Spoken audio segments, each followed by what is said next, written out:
And good evening, everybody, and welcome to AIL TV. You can see, I do not usually smile, but this time you can actually detect that I am extremely excited, especially in this particular program, not because we do not do captivating programs, but this is kind of a special. You see, if you have been following security update, you will see that we normally have men dominating the debate or the discussion. But this evening is something good, really something brilliant happening. As well, David Otto, I will hand over to David Otto just in a minute. My introduction for tonight is going to be a little bit longer, and you have to excuse me, as I have said that tonight is very, very, very interesting. To start off with, we as Africans, we are facing a lot and plenty of challenges. Everywhere you look, it is either we are fighting each other or we are not agreeing to each other what we should do. And some people have blamed it on colonialism. And you know why? Because when colonialism or when the Europeans came to Africa, they found these tiny, tiny nations, some of them big. But what they tried to do is actually to put these people, these nations together and create one gigantic nation out of those small nations. And that actually has caused a lot of problems. And as you can see, we have got situations going on in Ethiopia. We have got situations going on in Nigeria, Guinea-Conakry, Guinea-Bissau. You have got disagreements going on in Mali because of that reason. Now, for tonight's program, I'm going to hand over to David Otto. As you know, he's the main man, and he knows what he's going to be talking about tonight. So, David Otto, I'm going to hand it over to you, and later on I'm going to be talking about the two ladies later when you allow me to do so. But for now, it's over to you. Thank you very much, Mr. Joseph Otieno. Thank you, Africans in London Television, for this platform. We really want to appreciate our audience once more for their continuous engagement on Security Update Africa, the weekly program. We really want to also appreciate them for making sure that we're having these very, I call it, hot topics regarding security updates in Africa, because, all the selections that are made on this program comes from the audience, the choice of the audience. The audience makes the choice. They continuously send us the questions that we put forward to our guest. So we really appreciate that. And the great thing about this program that we have been holding now for a couple of months is all about information. And we've always said that security has been one of the greatest impediments of the economic, social, and whatever you want to call it, or even the mental, psychological development of Africa. And that is why for us, the security update is an opportunity to inform the audience. Mind you that anywhere in Africa or in the world where there is conflict, where there is chaos, where there is war, whatever you want to call it, the people that really are impacted are the local people, the people that are just like me and you. It is not the people disproportionately that carry arms who are more affected. It's the local person in the street who doesn't have as much information, perhaps, as the people that are carrying arms. And that is why this program is very important for us, because we bring on board specialists, guests who would give you the information as it is in order for you to make your own decision. So thank you once more. Today's program It's going to be really interesting.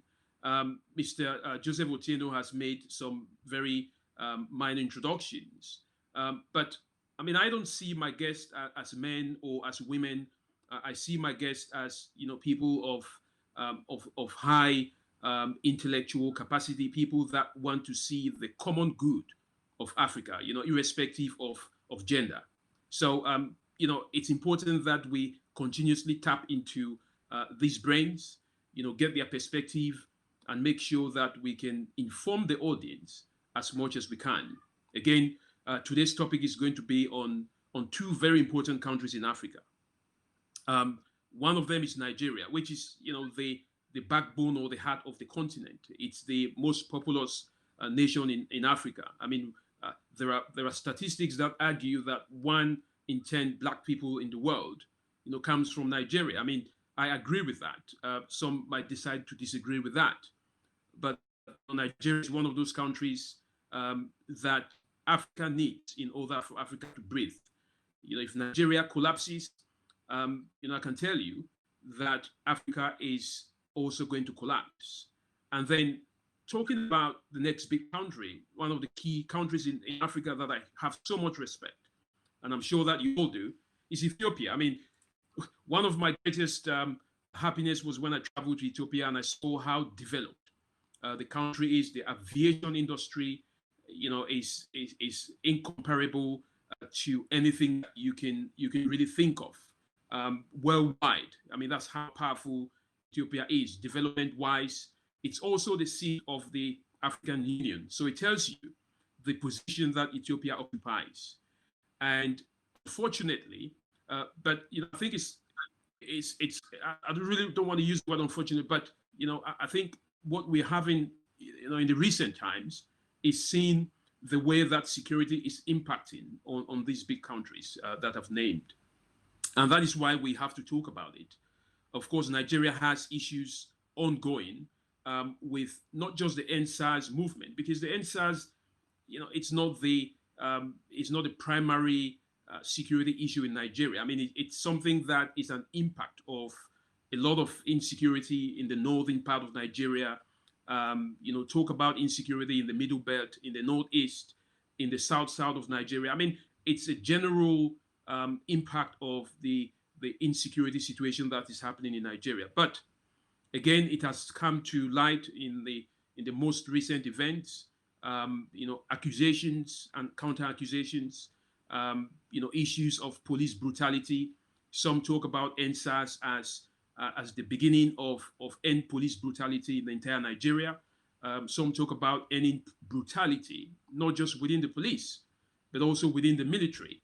So, I have a wonderful guest that will look at that today.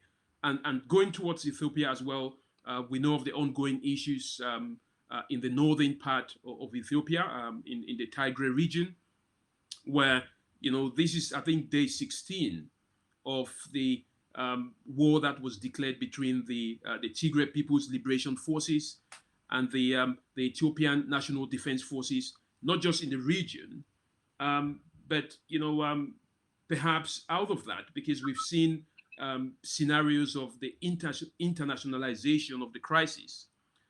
Mind you, Ethiopia is one of the biggest, most landlocked country in Africa. You've got very volatile states that are surrounded by Ethiopia. Of course, Sudan is one of them. Somaliland is one of them. Somalia is one of them. Djibouti is also one of them. So if there is a conflict that is ongoing in any part of Ethiopia, then it will have a significant impact on the regional state, as we've seen refugees fleeing towards Sudan in very high numbers. So I would have a key guest today to discuss this.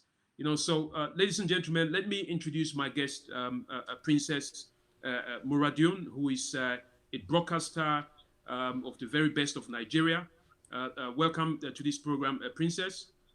Thank you so much, David. It's a great honor to be with you. Thank you indeed. Thank you, Princess, for joining us today. I would also introduce our guest from Nigeria, Ms. Hiwot. who is a political analyst. Ms. Hiwot, if I don't pronounce that very well, please correct me. I'm not very good at those names, but I mean, it's one of the most powerful names that I've seen in Ethiopia, and I really like that. So, welcome to this program, Ms. Hiwot. Thank you for having me, and I'm really honored to be here. So let me start with you, Ms. Hiwot. Let me start from Ethiopia, where we have seen the escalation of violence between the Federal National Defense Forces fighting against the Tigray People's Liberation Forces. Now, there are a lot of people who say that the cause of this crisis was because the Tigray region decided to hold elections when the federal government had proclaimed that no elections should be held because of COVID-19. Is that the only cause? And can you really give us a summary of what is going on in 3 minutes? Thank you. Yes, indeed. One of the main causes is the election, and the Tigrayan region did the election according to the institution, the Ethiopian institution, because it's not allowed to extend the elections. It is said every 5 years we have to do the election. And so because of that, the federal government, Abiy Ahmed, the leader of Abiy Ahmed, wasn't happy, and he gave them a warning. But on top of that, because Ethiopia is very federalist country, and we have 9 regions. So the only stronghold opposition for Abiy Ahmed is the Tigray region. So they stand to restore the regulation, the law, to follow the law of Ethiopia, of the constitution. So that's one of the main reasons to start the war, because the Abiy Ahmed did not want to hold the election during COVID time. But the COVID time, I mean the COVID, and there are other things he was doing, but he used the excuse to extend his power in Ethiopia. So he didn't want the election even before that. Before the COVID started, he didn't want to hold the election.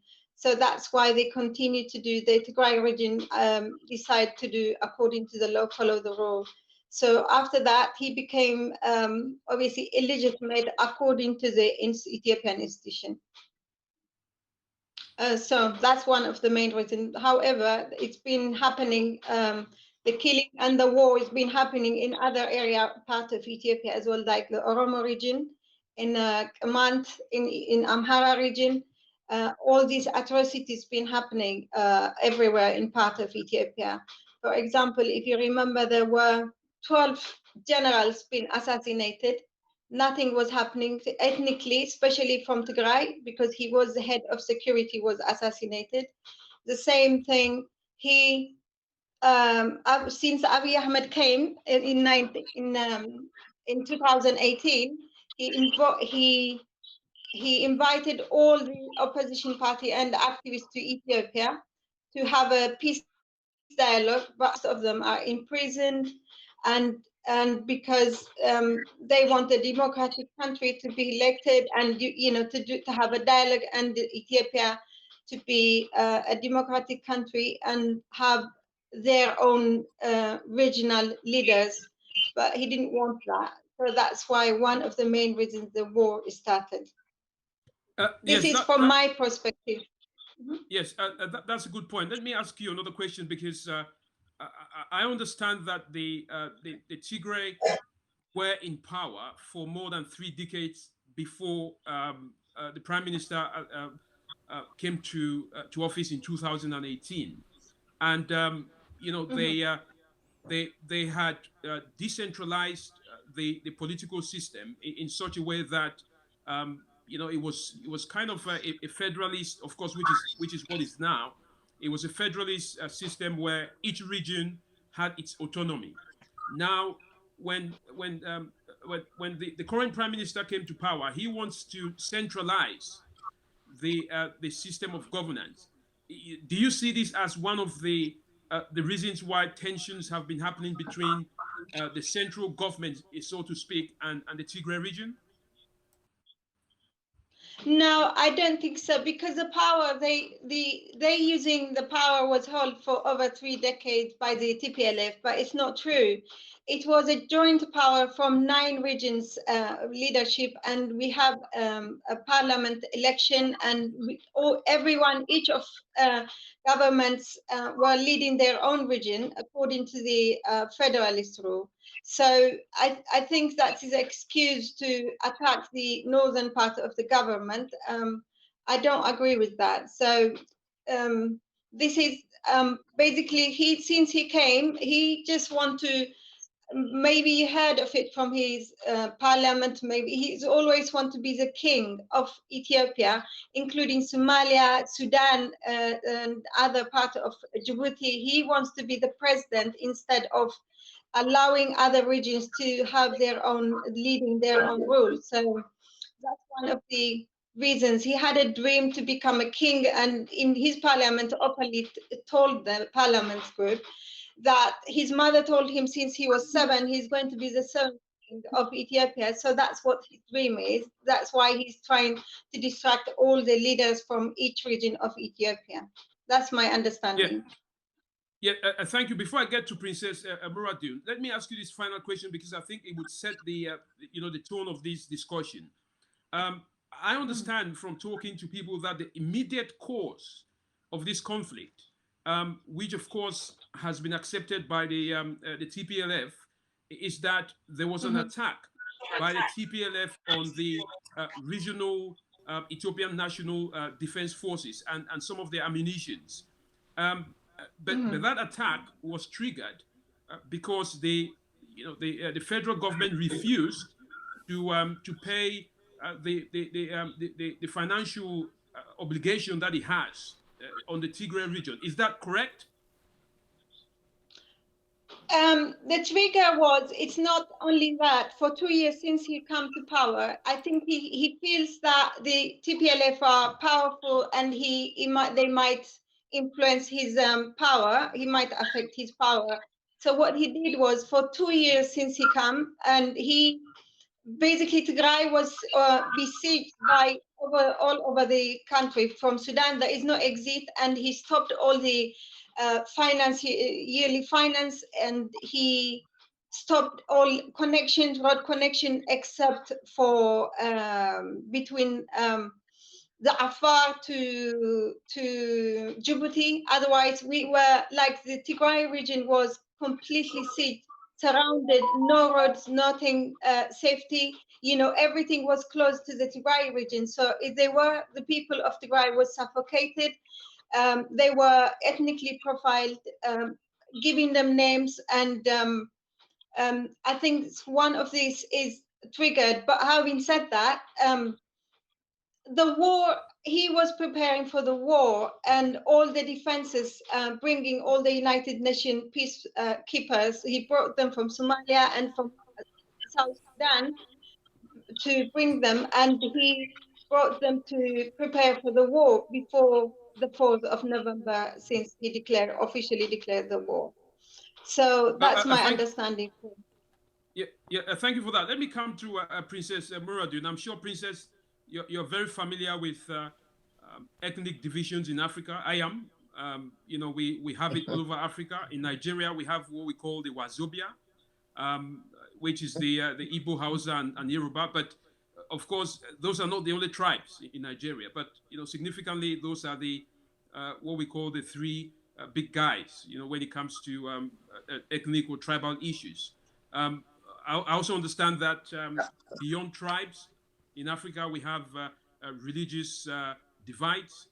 Now, let's come to what has been going on. I'm sure you've been following very closely the EndSARS protest, and it seems to me, and to many people, that the EndSARS protest ended at Lekki Gate.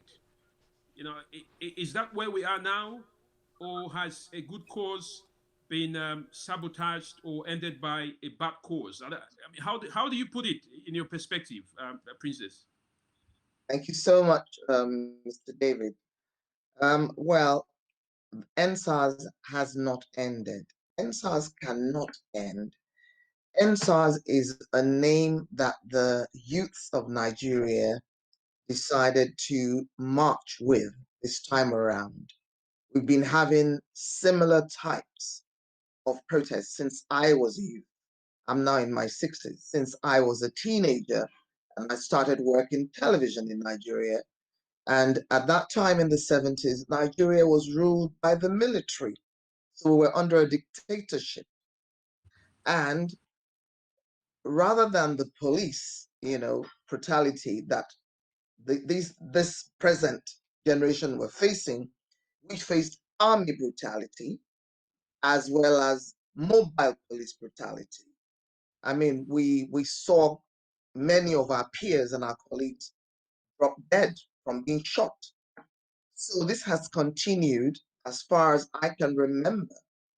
And therefore, it's not going to go away, because when a people do not find justice and they don't find fair play and they don't find equality, where can you put peace? There can be no peace. It might look like peaceful for a little while, and then of course another generation will come into play, and they would also feel very uncomfortable, very unhappy at how things are being run in their country, vis-a-vis Nigeria, as we're talking about now. And so it's like a passing of the baton. So NSAS, the only reason why it's gone a bit quiet now is because the Nigerian government have unilaterally banned the young people from holding rallies, from gathering together. Of course, we have the COVID-19 social distancing issue as well that needs to be observed. But, when it comes to survival of your life, your livelihood, your future, sometimes, especially if I mean, we've all been youths. I don't know whether you participated in carrying placards and demonstrating and protesting. I did when I was young, because you have a better dream, for your country, for yourself, for your generation. And it's like a fleeting illusion. You never see it. There's a lot of promises from one government to the other. We've had military, we've had a few democratically elected governments as well. But whether we like it or not, the fact of the matter is Nigeria has been mainly, and I repeat that, mainly ruled by the military. Now, we've also noticed that there have been two presidents who were ex-military men. And as we know, once a soldier, always a soldier. So they might have taken off the military uniform and put on a civilian agbada, as we say in Nigeria, or a civilian, mufti. These are military people, and that is why in Nigeria today, what happened to the youths happened to them. The stories are being twisted. The government has come out to deny that anybody was killed. A few people were hurt.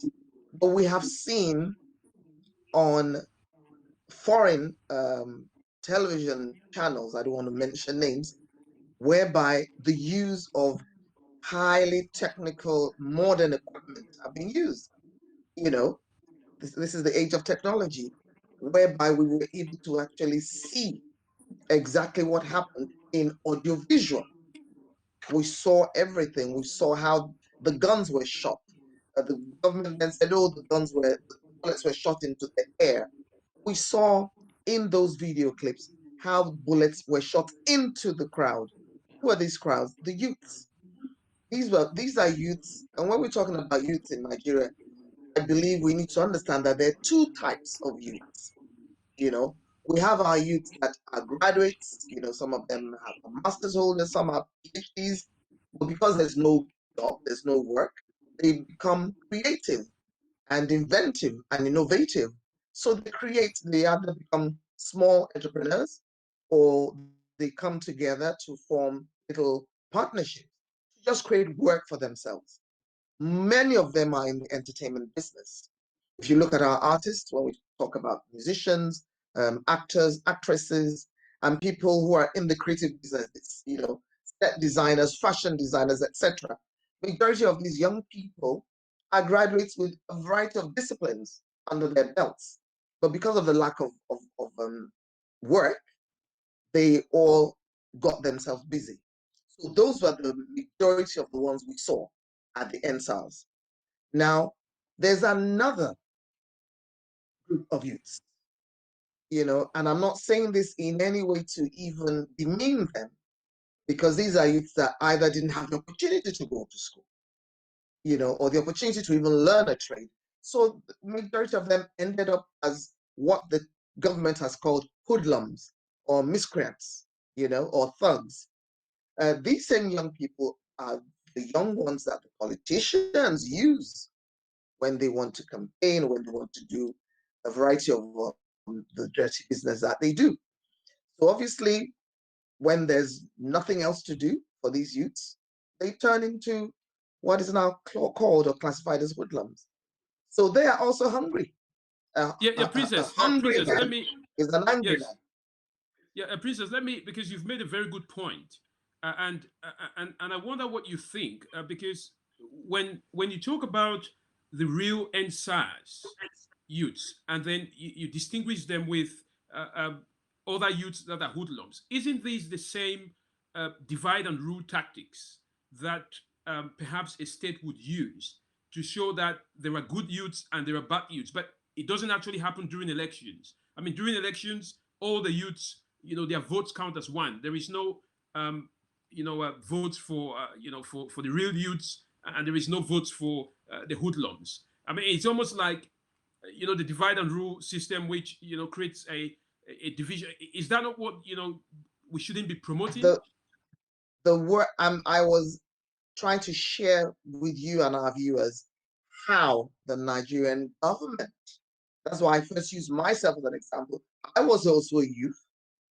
I wasn't a hoodlum, but the fact that I carried a placard or that I went, with my peers and my colleagues to demonstrate or to protest about something we're not happy about, we were labeled as hoodlums and thugs and miscreants. What I'm just trying to say is we have people who, for some reason, and that happens anywhere in the world. So it's not everybody that goes through a university. Some people learn a trade. You understand? Some people, go into different kinds of work and not necessarily academics. It doesn't mean that they are lesser beings. It doesn't say that they are or less intelligent. What I'm just trying to say is this is what happens in countries like Nigeria and other parts of Africa, whereby, but what I was just trying to let you know is majority of the youth that we saw their faces, because we did see their faces in some of the video clips, and you could recognize them, and they were very vocal anyway. Some of them were also posting, on their various social media handles. So we knew who they were. These were youths who we know them in the music industry, the entertainment industry. Some of them are actors, some of them are visual artists, etc. And some of them are even they're bankers, scientists. I'm just trying to say that when it comes to you fighting for your future, it doesn't matter your status. What matters is you are a youth and you're particular about what your tomorrow holds. So when you hear hoodlums, miscreants, thugs, it's the government functionaries that have used those words to describe the youths. All youths deserve a better future, and all youths have the right to speak out if they feel uncomfortable about how their future is being run, because you can see how your future is being run by the way your government is conducting themselves. And I believe Yeah. that Nigeria is 60 years old, right? I was a youth at age 17 and 18. And we still the same thing. People were killed back then. People were killed again after. So there's been different types of NSARS. That's what I'm trying to tell you. But each protest has a different name. At my time, it was called Ali Must Go. Yes, I Because there was remember a that Ali minister. must go during the time of There was a Obasanjo. minister that we wanted him to leave because he wasn't doing what he was meant to do. And this was the military regime at the time. So you always agitate for their future, especially when you see it's as if you're holding on to straws. You know, there's no work. Sometimes schools are closed months on end, sometimes for years. So a 3-4 year degree, you end up spending 8 years, sometimes 11 years, depending on what kind of course it is.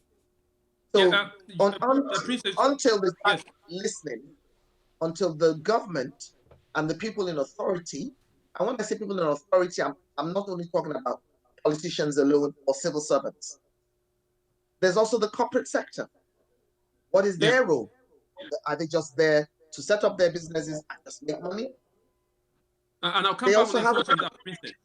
Yes, I'll come back to you on that, because I really need you to talk about, you know, how we can move forward, especially you know, from the point of the various stakeholders that will be engaged. Now, Mr. Joseph wants to ask a question, and then after that, I'll come to Ms. Hiwot, and we can move forward. Mr. Joseph, go ahead. Okay. Well, thank you very much for all the views that you have highlighted. One thing that I've got just one point to talk about here. Actually, Princess Moradeun, she's actually talking about the youth.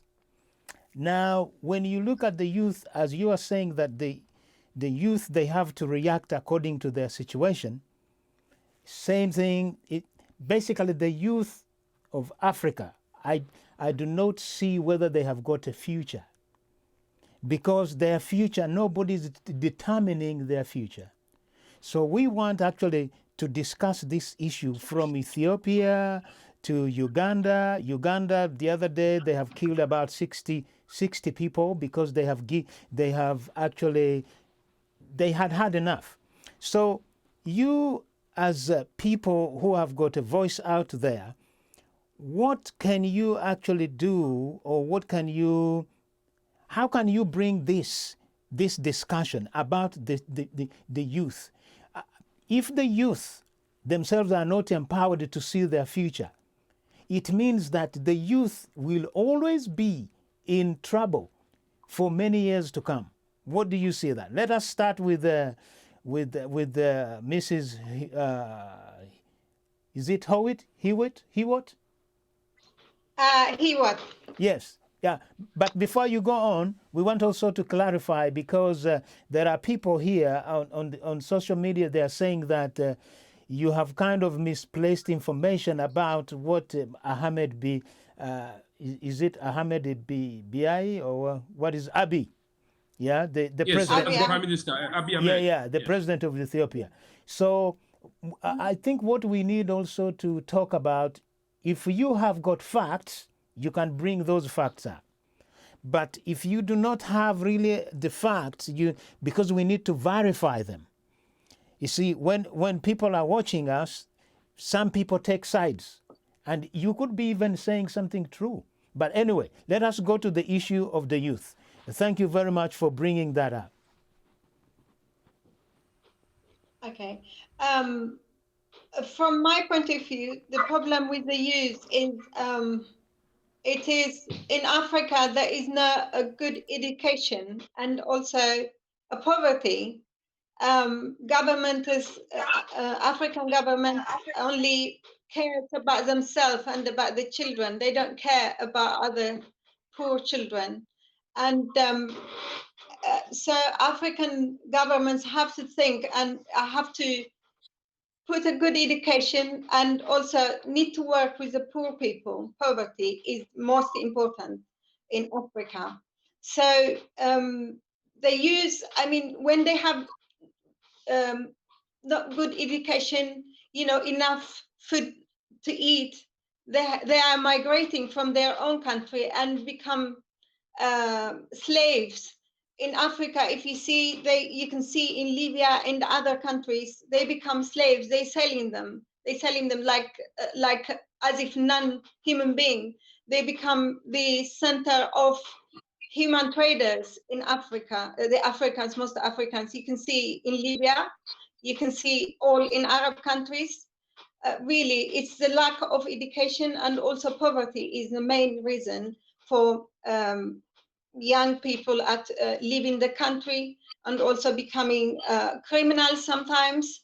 Really, it's something to do with poverty. So in Africa, we have to fight with poverty, and we have to put a good education to develop, to develop our youth mind and change the way they think. I think that's what I think. The main reason is poverty and lack of education. And also governments are not putting into efforts or investing into youth, young people, young generations. They just care how long they stay in power by basically most African leaders are dictators, and they care about how long they stay in power, and they follow what Western countries telling them to do. So instead of using what our knowledge from African point of view, what we need in Africa, they're trying to copy the Westerns, what we don't need. We can live according to African lifestyle, not necessarily like American style. So that's what I think. The youth need education and, a better life. That's what my opinion is from my point of view. And what does Princess Morando, what do you think about the future of the youth in Africa? Do you see it changing? That's a double-pronged question. I always believe in the saying, where there's a will, there's a way. The sad challenge that Africa has, and bringing it home, my home country, Nigeria, has, is there is no will for the leadership to engage with the younger generation. I went through that. As I said, I'm now 62. I still can't look back. It's very sad. I can't look back to say, oh, yes, these are the really happy times that I had in my country. Apart from the happy times I had with my own family, my royal family, my father, my mother, and my siblings and my cousins.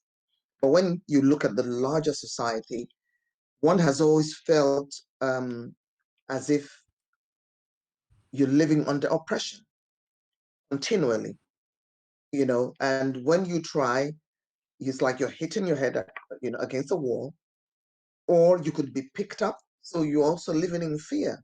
You could be picked up for breathing. It's as bad as that. You could be picked up for breathing. And that's why I said there has to be engagement. If you do not engage, if you do not discuss, most of the wars we've had in this world is because of lack of communication. People do not communicate, and they do not communicate effectively. This communication means you lay what your grievances are. I listen. I lay what my grievances are. You listen. We try. We know that it's not every time we'll agree, because obviously we're probably from different backgrounds, different generation gaps, but we need to be able to listen. The government hears, they don't listen. Those are two different things. One can hear, but not listen. Because when you listen, that means you processed what you heard in your mind, and you're ready to now engage effectively. Now, when we talk about the future of youths, that's a very, very dicey question. I would now respond with another question. What exactly do you feel happened to the people in government now? People, whether they're military, whether they're civilians. There was a time they were youths. There was a time they were young too, and they had aspirations, they had hopes, they had plans. You understand what I'm just trying to say? And if there were some people that stopped them, how could they have gotten to where they got to? Some of them got into leadership as young as 24, That's correct. 23, 29. Majority of them. They are still in government. That is my big problem. I don't say that we should throw away the baby, the bathwater, and the tub. I'm not one to ever think that way, because that doesn't even make sense. But I'm one to advocate that we should bring, and I got that from my father. My father was one of the politicians of the First Republic. He left politics because the army took over and he just kind of lost interest. But there's some things that I learned from my dad, that you can not go through life in whatever way, whether it's in a political life, family life, social life, governance. You can't go through life without checks and balances. So we need to, that's what the government or the leadership that we have in Africa now, and the crop of youths, because the youths make the majority of the number of people. Yeah.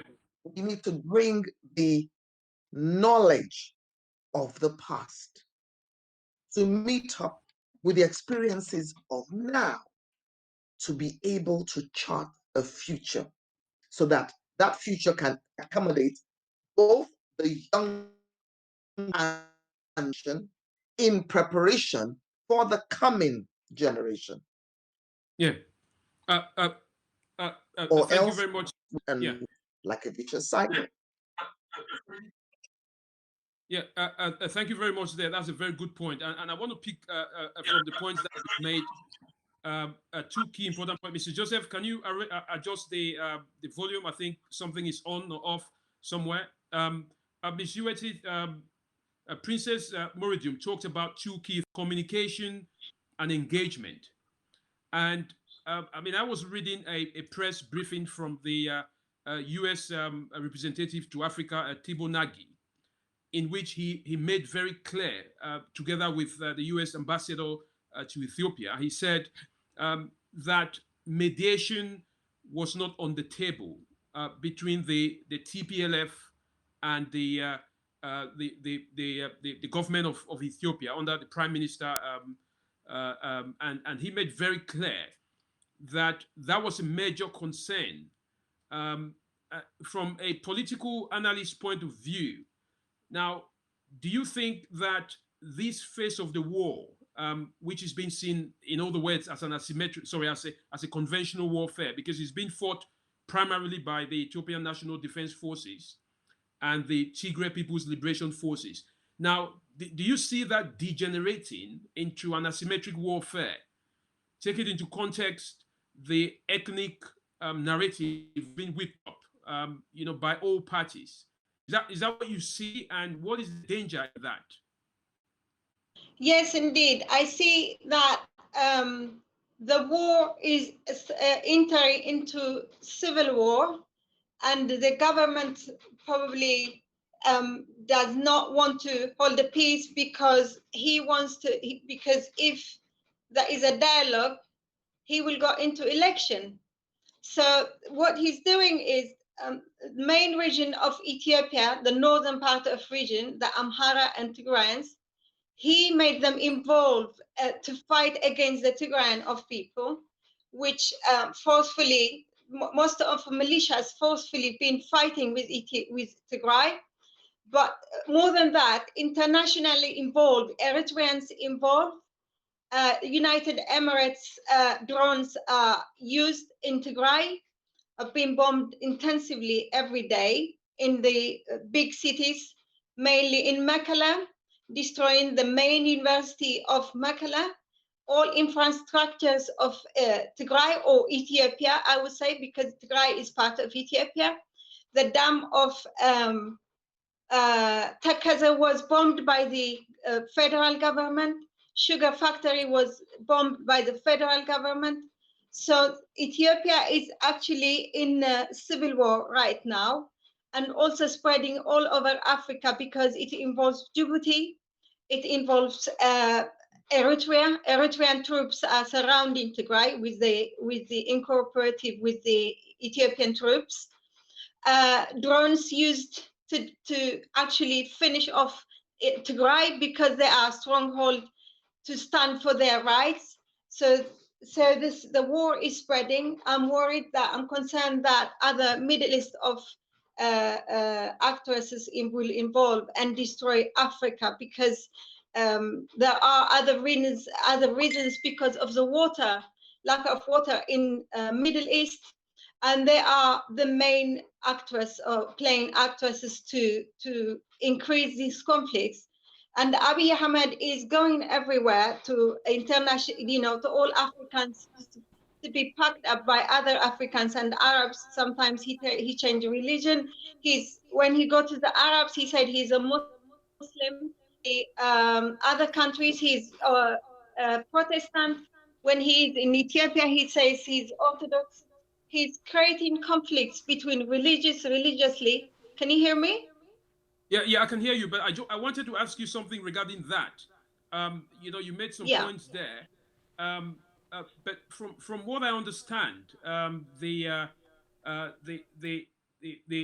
points that you've made, especially talking about the bombings. I mean, you mentioned earlier on, and I know that there is no electricity in the Tigray region because it's been cut. There is no internet. The communication is not there. Yeah. The transport system has been blocked. And of course, everything. I understand that. Everything. So how do you justify or validate the information that you're getting, considering the fact that all this information is not available? And I mean, this one. Yeah. Go ahead. I will give you example. I'll give you example of my own family. My family's house was bombed. It came for some reason, whatever reason it's there. My family house bombed, and I watch it sometimes the Tigray media, somehow they might briefly share information in the media, in the Ethiopian media. Sometimes I think they have satellites. I'm not sure how. There is no telephone I can contact, and I have to stop working from my work, cut off from my work, because I'm so worried I can't concentrate. And I can see my house, part of my house was bombed. Church was bombed from the media I saw. So that's one of the evidence. But there is no telephone lines. There is no water. The water was cut off. Hospitals were cut off. There is no medication can get into Tigray. It's everything. Basically, Tigray is surrounded by siege. No one can get in. Only the lucky ones. They escaped to Sudan, where they live near the border. So inside Tigray, when we heard from the other media, for some reason they pass it. For example, how many the main city were bombed were Mekelle, Zalambasa, and Shira, Aksum, the historical places of Tigray. And all these were bombed, and they were transferred by the Eritrean media as well, because Eritreans are fully involved in fighting against the Tigray. It's because but hang on a minute. Yes, hang on a minute, Hiwot, because I think I wanted to make that point so you can clarify it, because the information that I got was that the TPLF, which is the Tigrayan People Liberation Forces, accepted that they were the ones who threw the missile that landed in Eritrea, and they were trying to internationalize the war according to what the US is saying. But I also understand that one of the main universities in Tigray was bombed by the Ethiopian Defense Forces. Now, what is clear is that there is no valuable information that is coming out from that region. Because, of course, as you agree with me, that information is not forthcoming, and what the U.S. government has said to the Ethiopian leadership is make sure that communication can come out, so we can have some kind of transparency. Now, does it not make this situation a lot more difficult, and a lot of misinformation and disinformation flowing out? From we can see, there are. According to the social media, so I cannot write. I mean, coming from Eritreans themselves, all Eritreans are all the military militaries are in surrounded Tigray because the Eritreans are exposing all this, and also all weapons, I mean missiles keep coming from Eritrea to Tigray, and because the people who fled to Sudan, all the refugees, over 30,000, they were bombarded by the Eritrean militaries in Humara, in all the northern part of Tigray. All bombardment came from the Eritreans and also from the Amhara region militias. That's why it was confirmed by the international media, the fact that Eritrea is involved. That's why the Tigrayan government sent the rockets in retaliation for that. So it was confirmed the Eritrean militants are involved. Thank you for that. And I mean, I agree with your point. I just want to really mention that the information comes in from different quarters, and also because of the lack of, as you rightly agree with me, with the communication. So it's very difficult to really verify what is going on. And you know, I'm happy that we agree on that point. Let me come to Princess Moradeun before Mr. Joseph steps in. Princess, you know, there is an ongoing committee, or I don't know what I should call it, a committee or an investigation, a committee of, you know, after the NSAS movement. You know, it's taking place in all different states. The army is involved, especially when it comes to the Lekki Gate. The Lagos state government is involved. Is this a waste of time, or is this a delay tactics, or is just what's your take on this? My personal take, you know, I'm not talking as a journalist. I'm talking as somebody who was once a youth and who also went through similar circumstances. Nothing is going to happen. What's the way forward? Then? The way forward is for the youths to continue to speak out. When I say speak out, I'm not advocating for them to burn places up or destroy property. No, because that is equally irresponsible. But we need to, we're in the age of communication. You can communicate through a variety of means. Somebody doesn't want to talk to you, write them. Take a paid advert in the newspapers. Put it on social media. Don't be rude, but let them know that this cannot continue. Now, let me share something. Talking about social media, talking about social media, they say they want to restrict social media. So, I mean, I needed you to mention that. Go ahead. I mean, China has 1.7 billion people. We all know that China also has her own laws and policies about how they ban social media. It's probably allowed to do that if, this is a big if they are technologically advanced. China is the producing nation. They don't actually need the rest of the world that much because they can consume what they produce. So we're talking about inventive, innovative, exceptionally creative products and services, which is guided under intellectual property. So when Nigeria decides to cut off social media, what's the alternative? The government and the leadership themselves, what are they going to do? Majority of the leading cash cow organizations in Nigeria, and I'm talking about the corporate world now, as I was saying, what role is the corporate world also playing in this?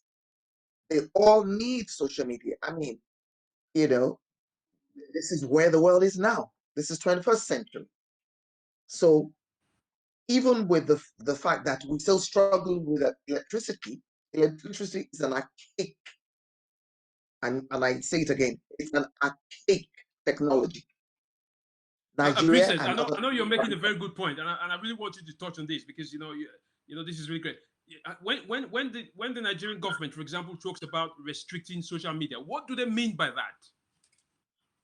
That's why I was trying to use electricity as an example.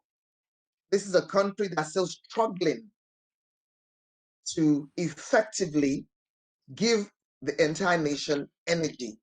A country or a nation in 21st century that doesn't have something as simple as electricity, where is the future? The whole world is going to leave you behind. No matter how giant you might think you were 20, 30, 50 years ago, the world has taken off. That's one. Number two, the youths, whether you like it or not, that is their language. They speak social media. That is how they communicate. That is what they are able to use for the kind of minds and brain that they have. This is their now thing. This is their thing. So they need that to be able to continue to develop, to continue to invent, innovate, create. So if the government says, boom, the government is going to feel the pinch. You know why? The entertainment business in Nigeria brings in a whole lot of money. Who are the people that keep the wheel of entertainment moving? These same youths. These same youths that you're saying you're going to ban social media. That means you won't even be able to send yourself text messages or emails. Let's put it down. Brass tacks. So we're going to bring out the typewriters and start typing again. Bring out the files. I mean, let's think about this properly. It's just like saying we're going to ban cars. So what? We're going to bring out the camels and the horses and the donkeys. Well. I think the government has to be rational.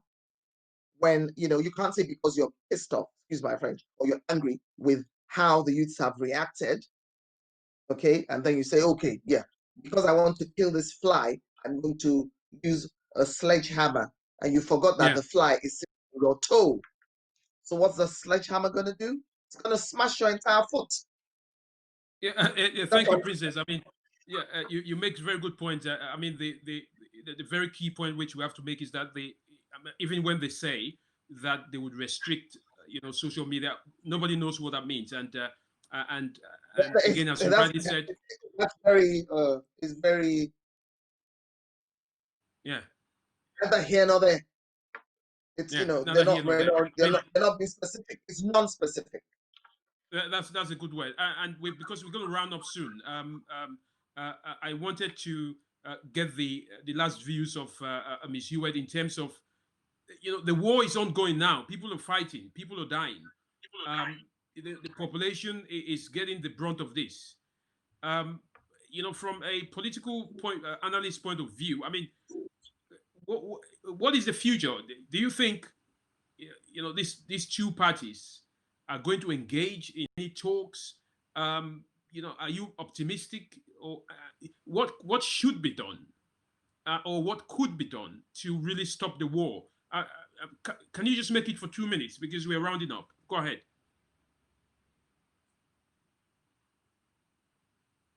I think your mic is still on mute, if you don't mind. Yes. Okay. In order to stop the war, it's the international community needs to interfere very quickly before another Rwanda is happening, because the Tigrayan people are being picked up and listed from all parts of Ethiopia. They've been over 37 people been prisoned, 1,000 people prisoned, all military, all civil aviation, all civilians been sacked, dismissed from their jobs, and they are especially in other parts of Ethiopia. In Tigray, they are basically the whole corridor of Tigray is closed. There is no way to run. There is no telephone. There is no water. There is no electric because the dam was bombed, and there is no food. On top of that, there is no medicine. The COVID is going on, and the locust storm was happening in Tigray, unfortunately, and they were fighting with that. And the other thing, they were, and the locust, and also food, the lack of food, because they were not allowed to travel as much as they like to all parts of Ethiopia, except one corridor. Now it's locked completely. So the international community needs to interfere and to restore the ceasefire. I think the Tigrayan government agreed to make a peace talk, but I think Abiy Ahmed, the peacekeeper, I mean the Nobel Prize Prize winner, disagreed. He said that he want to finish them off. It's because he doesn't want to tell the world. He's registered them. He wants to register them like criminals. In fact, it's not only them he's fighting. He's fighting against the people of Tigray. Otherwise, he wouldn't kill normal, ordinary people in the town. He wouldn't bomb in the populated areas. So I think the international need to really interfere very quickly before genociding happening, because they've been selectively prisoned and picked up and profiling, and they cannot work. And especially in other parts of Ethiopia, it's really concerning. Whenever they capture the city, over 30,000 people went to Sudan, and they are traumatized, some people, because the militia of Amhara is following them and killing them, butchering them, not only with a gun, with knives. So they are really traumatized. No one knows what's happening in Tigray. So the world has to interfere to stop this war.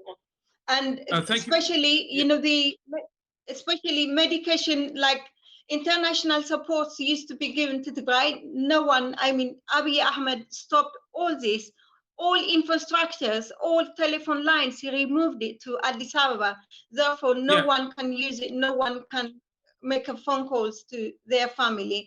So international communities need to interfere to stop this war as soon as possible. Because thank you very much, Ms. Hiwot. Because people can die over starvation. 6 million.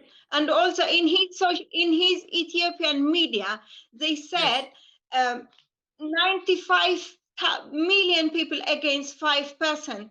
That's not fair. It should not be allowed in this modern 21st century to say that in Africa, African leaders has to stand against this war. They have to interfere. Thank you. Thank you very much, Ms. Hiwot. I mean, I totally get your sentiments, because people are dying. I agree with you that the war needs to stop. I would like us to have you again in the nearest future so that we can progress to this. I agree, and I think it's important. I'll have this chat with Princess Moradeun as well, for us to really break down the role that COVID-19 has been used as an excuse for governments, not just in Africa but worldwide, to carry out or suppress political opinions. Personally, as part of the Africans, in London television and Africans, we don't believe that the international community should come and solve our problems, whether it be in Ethiopia or be it in Nigeria. We think we should have Africans. We should have the regional states. I just want to add So we'll come back to you. We'll have the regional states that can resolve these problems for us. Maybe Africans in those countries as well. So thank you very much, both of you. Princess Moradeun, who is an ardent broadcaster for very best of Africa and very best of Nigeria. Thank you very much, political analyst, Ms. Hiwot. We will come back again. This is a very hot topic. Thank you for having me. Both of you. Yeah, thank you so much. Thank you. For having me. Over to you, Mr. Joseph. You're on mute, Mr. Joseph. Mr. Joseph, you're on mute. Yeah, Mr. Joseph, you're on mute. Yeah. Okay, I'm going to repeat again because I had silenced myself. You see? So thank you very much, Mr. Otto, for hosting the program. And thank you very much, Princess Moradeun. This time I think I've got your name right. And thank you very much to Mrs. Hiwot Robbins. One thing that I want to say, one thing that I want to say is this. We have got the African Union, which is in Addis Ababa. It is in Ethiopia. Now, if the African Union cannot sort out Ethiopia, they should scrap African Union. So there is no question about it. We don't want to hear about it. We don't want to know even about it. Secondly, Exactly. I probably in the coming programs, what we would have to do, because it looks like two tribes in Ethiopia dominate. You have got, no, three. You've got Amhara, you've got Tigray, and then you have got the Oromos. Now, emotionally speaking, yes, and there are plenty, by the way. There are plenty of, and I am just wondering, how can we host a program without getting emotionally charged or involved? Because for us, we don't know. Here at Africans in London TV, we want to represent, we believe as Africans, as Mr. Otto has said. What we want to see, we want to be able to solve our own problems. We cannot be running to the West to help. They left us 60 years ago. And in fact, this morning I was having a conversation with Princess Moradeun. She said that Nigeria is 60 years old, but the Nigerian army is 150 years. So they are telling you who runs the country. See, I think that is my closing remark. And for those of you who are watching, the conversation will continue. Continues on social media. Leave your questions there. Leave your remark. We will revisit, because I can see people here are getting really agitated. They are saying, can you provide evidence of where this dam was knocked down?